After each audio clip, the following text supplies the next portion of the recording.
Hello, I'm Joe Ferguson. This is my studio in Weston. I've been doing sculpture for 60 years or so, and if you'll follow me, we'll go inside.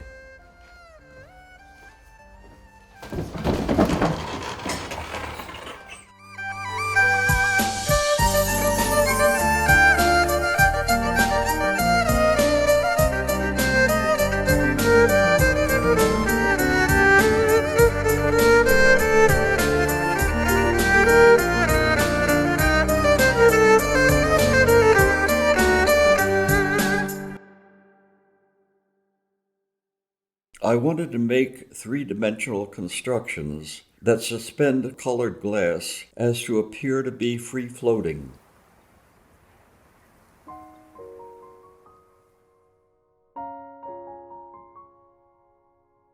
The space between the pieces allows light to come through and become part of the composition.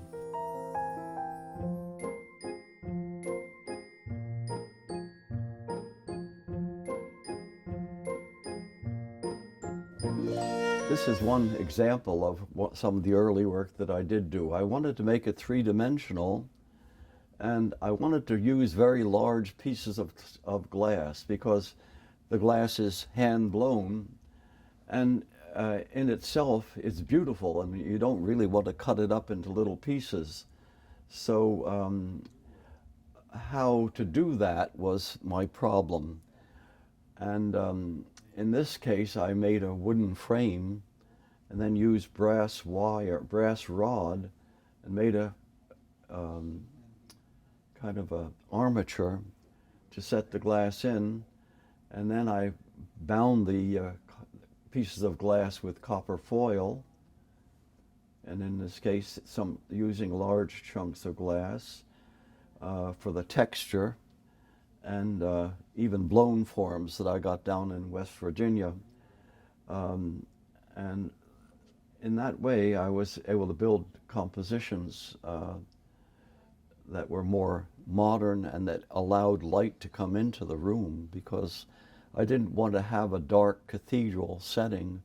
Most of the modern work done at that time was light and airy, and so I wanted to preserve that and use the glass in that way.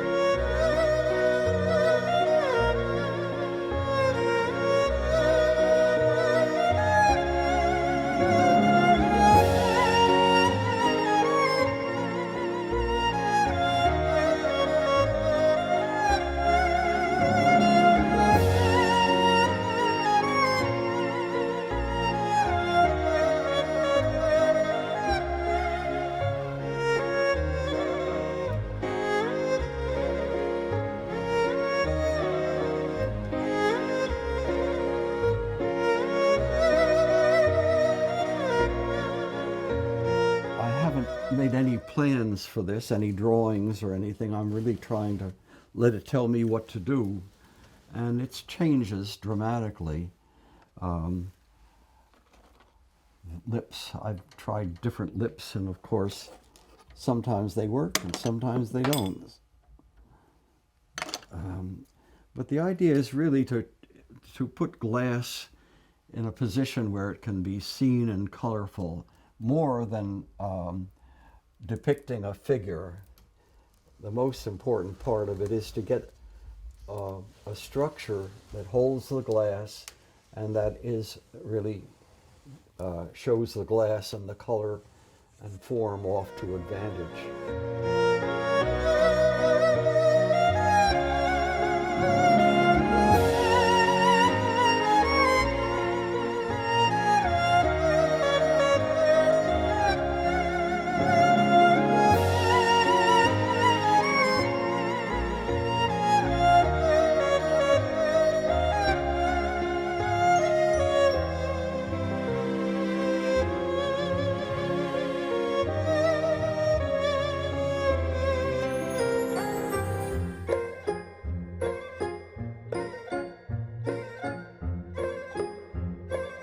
The far one is a guardian, The idea is that it's an enclosed spacecraft of some sort that's come to observe our planet.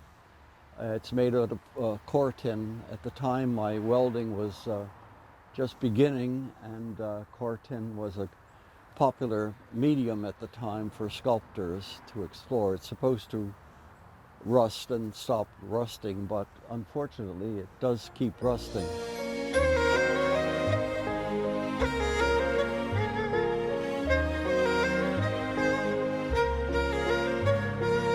Aluminum does not rust. It glows in the moonlight on the night landscape, dazzled in sunlight when polished.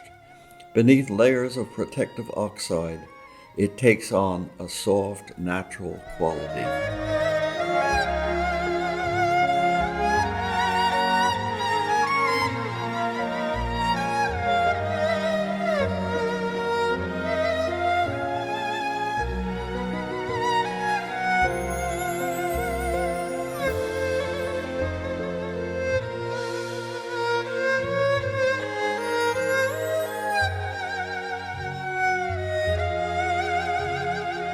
It's called narwhal, and it's based on a conch shell that's been eroded by the sand. When you walk along the ocean, you'll find shells, and the sand has eroded parts of the outer part of the shell. So you see the convolutions of how the shell grew. And to me, that was very interesting because it's so sculptural. It emphasizes the sculptural quality, so that as every view of it is different.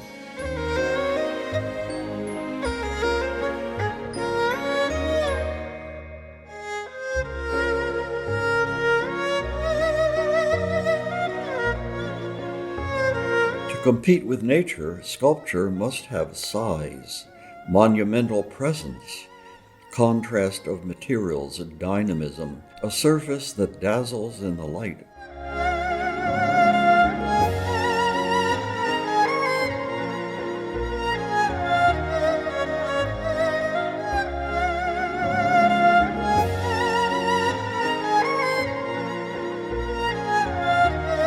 There remains much to be discovered by walking around through, looking up and down upon the piece.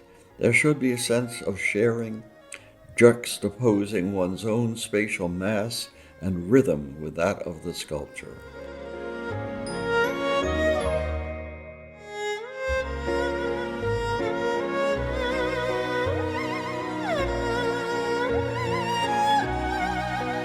With sculpture, you always have to be thinking in terms of 360 degrees around the sculpture. So it has to look good from every angle. That's a challenge that painters don't have, but it's a challenge I enjoy very much.